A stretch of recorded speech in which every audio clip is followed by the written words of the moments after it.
জয় জয়তে আমি গড়মূৰ সদৰ আঞ্চলিক মইনা পাৰিজাতৰ তৰফৰ পৰা সকলোলৈ অভিনন্দন জনাইছোঁ। গড়মূৰ সদৰ আঞ্চলিক মইনা পাৰিজাতে বিগত বৰ্ষৰ দৰে এই বৰ্ষতো আমি এক দীঘলীয়া কাৰ্যসূচী গ্ৰহণ কৰিছোঁ। মাহেকজোৰা কাৰ্যসূচীৰে আমি মইনাসকলৰ উৎকৰ্ষ সাধনৰ অৰ্থে বিভিন্ন প্ৰতিযোগিতামূলক কাৰ্যসূচী গ্ৰহণ কৰিছোঁ। যোৱা 27 জুন তাৰিখে আমাৰ কাৰ্যসূচীৰ শুভাৰম্ভ হৈছে।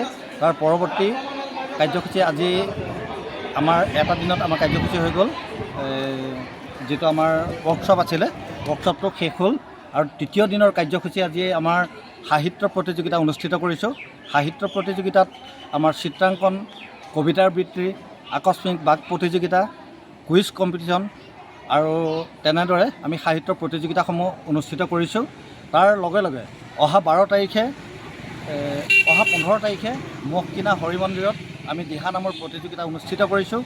19 তাৰিখে শ্ৰী শ্ৰী বংশীগোপাল নাট্য সমিতিত আমি সৃষ্টিশীল নৃত্য আৰু ভাওনাৰ সংলাপ প্ৰতিযোগিতা অনুষ্ঠিত হ'ব।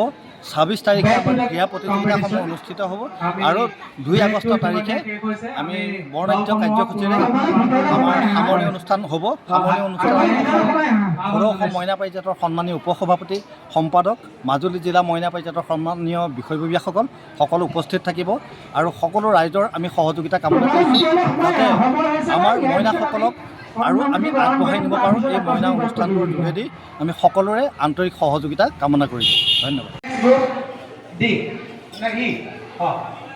ইলৈ আগবাঢ়িছোঁ। আপোনালোকে মইনাসকলক উৎসাহিত কৰিব, শুদ্ধ উত্তৰ দিলে আচাপৰি মাৰিব আৰু স্ক'ৰ বৰ্ডত মই অনুৰোধ জনাইছোঁ যে আপোনালোকে 10 নম্বৰ দিব যেতিয়া এটা প্ৰশ্নৰ শুদ্ধ উত্তৰ দিয়ে। সাজুনে? ৰেডি? Okay, start. অগ্নি দেউকা কাৰ গ্ৰন্থ? অগ্নি দেউকাৰ ৰচক কোন?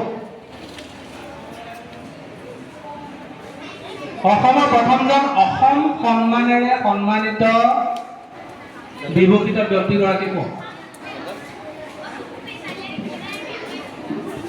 অসমৰ জাতীয় ফল কি?